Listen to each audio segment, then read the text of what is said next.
senang dengan pahala. Daripada di dunia dulu dibayar uang 100.000, namun di hari kiamat tidak ada lagi sholat, tidak ada lagi puasa, tidak ada lagi belajar, tidak ada lagi menuntut ilmu, tidak ada lagi membaca Al-Quran. Pahala membaca Al-Quran dia diberikan kepada orang yang didoliminya. Mau kalian rugi seperti itu? Maka jangan mendolimi orang lain. Taib. Halas. Mulai sekarang tidak ada lagi perkelahian, tidak ada lagi yang mencuri, tidak ada lagi yang membuli. Di pondok pesantren tidak ada yang membuli. Maka kita heran di pondok-pondok pesantren kok ada mafia geng yang suka membuli murid-murid baru. Murid-murid baru diejek, murid-murid baru dipukuli. Itu tidak ada di pondok pesantren harusnya. Maka akan masuk kepada hadis ini. Maka wa in lam takun lahu hasanah ukhida min sayyiati sahibihi fahumila alaih. Maka jika dia tidak mempunyai amal soleh, maka dosa-dosa orang yang dia dolimi itu akan diberikan kepadanya. Poin pendalilannya di sini adzalim huna dolim li ghairih. Pembagian yang kedua, dolim seseorang kepada seseorang yang lain. Ini pendalilan yang kedua dari 3 pendalilan jenis dolim. Dan dolim yang ketiga, dolim dengan melaksanakan kesyirikan kepada Allah. Maka kesyirikan kepada Allah dinamakan dengan kezaliman. Kesyirikan kepada Allah dinamakan dengan kezaliman. Maka ini jenis yang kedua. Mana dalilnya? Seperti di surat Luqman Allah berfirman, "Ya bunayya la tusyrik billah. Inna syirka la zulmun azim." Wahai anakku, kata Luqman nasihat kepada anaknya, jangan kamu melaksanakan kesyirikan, menyembah Allah dan menyembah selain Allah, atau menyembah patung berhala, atau menyembah dari makhluk-makhluk jin, syaitan. Jangan engkau menyembah kepada selain Allah. Sesungguhnya kesyirikan menyembah kepada selain Allah itu kezaliman yang besar. Di dalam ayat ini disebutkan syirik seperti orang-orang yang menyembah iblis atau para dukun, paranormal, yang mana mereka melaksanakan pelet, melaksanakan teluh, melaksanakan santet dengan bantuan jin, dan harus kufur dan syirik, meminta bantuan jin agar jin itu menyantet, memberikan madarat dengan izin Allah kepada orang yang ada gambarnya dan ditujukan kepadanya. Maka jin itu mengambil perjanjian, disembelihkan dari ayam hitam ataupun apa saja. Yang jelas ada kontrak. Nah, di sini dia menyembah kepada selain Allah, maka dinamakan zulmun azim. Kezaliman yang besar. Maka oleh sebab itu di dalam ayat Al-Quran juga dimutlakkan orang-orang yang melaksanakan kesyirikan melaksanakan dosa besar. Kesyirikan, kedzaliman yang besar. Seperti Allah berfirman di dalam surat Al-Maidah, "Innahu man yusyrik billah faqad harramallahu alaihil jannah wa ma'wahun nar wa ma lidzalimina min ansor." Lihat disebutkan wa ma lidzalimina min ansor.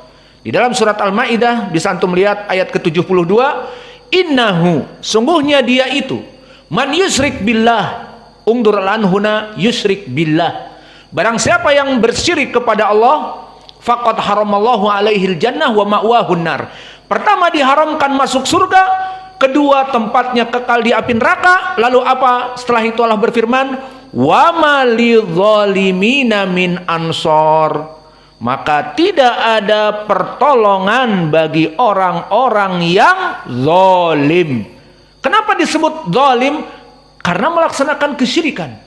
Maka kalimat kesyirikan juga dimutlakkan dengan lafaz zalim. Banyak di Al-Quran. Mereka orang-orang yang zalim, haulaika humuz zalimun, karena kesyirikan.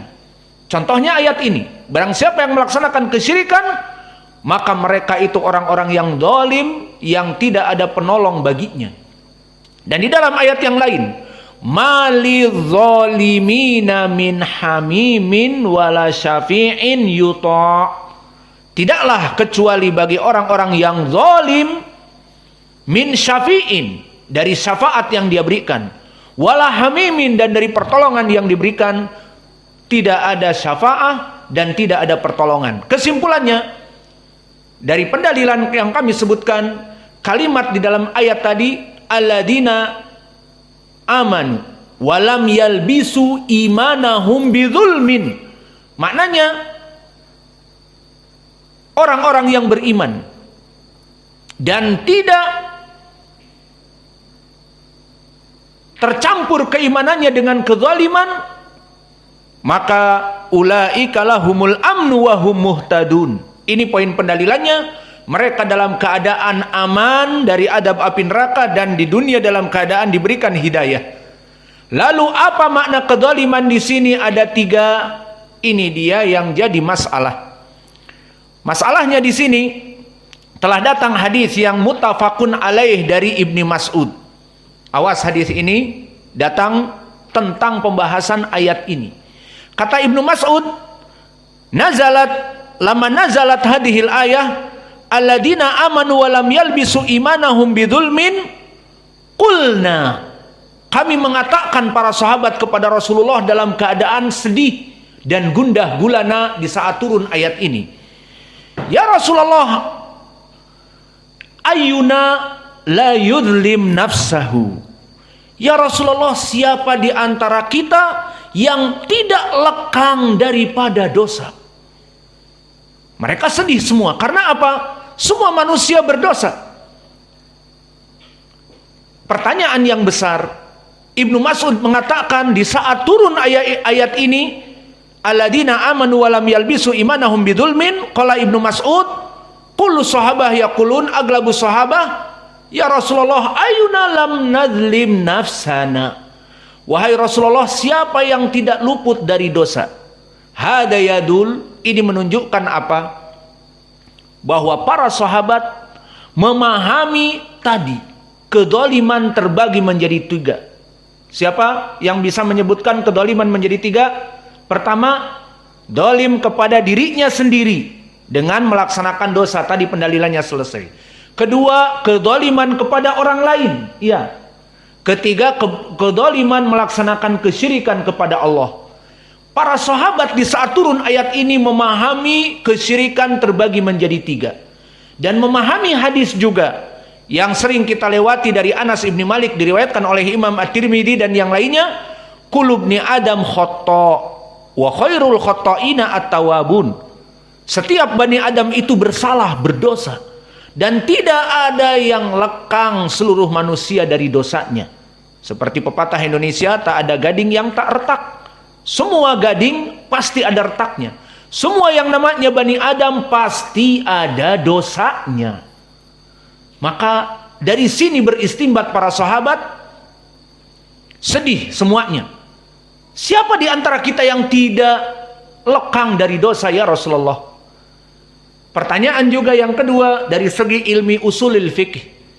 Kenapa para sahabat di sini merasakan kesedihan? Karena memandang mereka dari lugatil Arabiyah, mereka orang Arab, semuanya para sahabat kecuali Salman Al-Farisi dan Bilal. Namun wallahu a'lam mungkin mereka sudah pandai bahasa Arab. Maka di saat turun ayat ini, terutama pada kaum muslimin al-muhajirun wal ansor dan Ibnu Mas'ud dari muhajirin, maka dikatakan ayuna lam nadlim, bersifat umum. Dari mana bersifat umum? Dari lafaz apa? Lam yalbisu imanahum bidzulmin. Dzulmin apa i'rabnya? Nakirah dengan tanwin, ba harfi jar, maka dzulmin nakirah majrurun bil ba wa alamatu jarhi tanwin, menundukkan dia nakirah. Dan di ilmi qawaidul usul apa?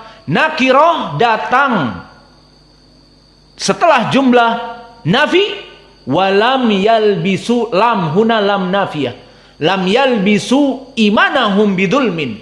Maknanya barang siapa orang yang beriman dan tidak tercampur keimanannya dengan kezaliman apapun. Lihat bagaimana para sahabat memahami keumuman ayat, Maka mereka bersedih dan mengadu kepada Nabi, "Ya Rasulullah, siapa di antara kita yang tidak lekang daripada dosa?"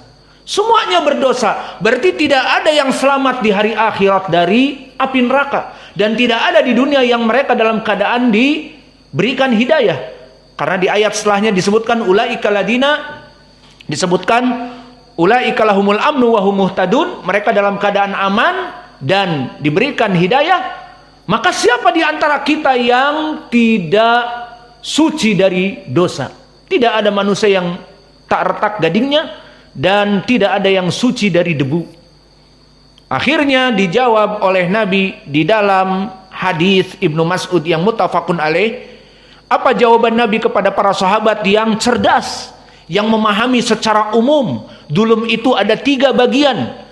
Dolim kepada dirinya sendiri, dosa besar antara dia dengan Allah, dolim dengan sesama manusia, dan dolim melaksanakan kesyirikan. Apa jawaban Nabi? Kata Nabi, tidak bersifat umum, tetapi hanya khusus kesyirikan. Mada qala Nabi? Qala laisa kama taqulun. Tidaklah seperti yang kalian kira, bahwa zalim ini ada 3 masuk kepadanya. Tidak. Di ayat ini hanya zalim yang satu. Lam yalbisu imanahum bidzulmin, khusus zalim yang satu. Apa? Kesyirikan. Maka Nabi mengatakan lam yalbisu imanahum bidzulmin di sini tidak bersifat umum, tapi bisyirkin, hanya kesyirikan saja. Kemudian Nabi pun mengatakan awalam tasma'u ila qauli Luqman li ibnihi. Tidaklah kalian ingat di Al-Quran bagaimana Luqman menasehati anaknya, ya bunayya la tusyrik billah, inna syirka la dzulmun adzim.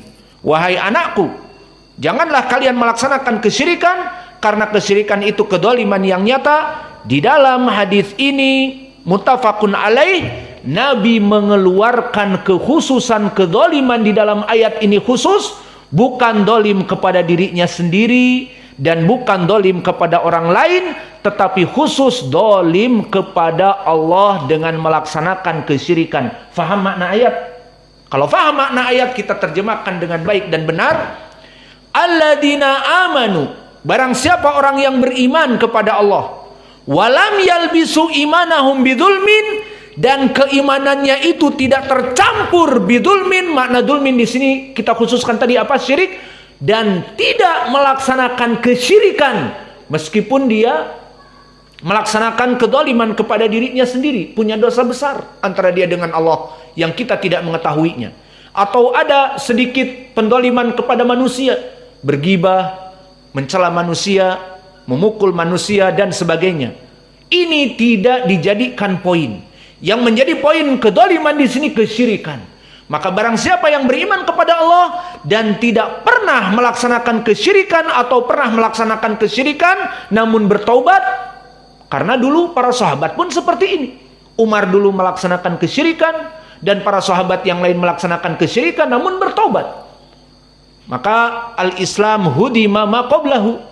Islam itu menghancurkan kesyirikan yang sebelumnya. Dengan seseorang masuk Islam dihancurkan dosa-dosanya. Maka barang siapa yang beriman dan tidak melaksanakan kesyirikan, ulaika lahumul amnu wa hum muhtadun, maka mereka orang-orang yang aman dan orang-orang yang diberikan petunjuk. Maka ini makna dari ayat yang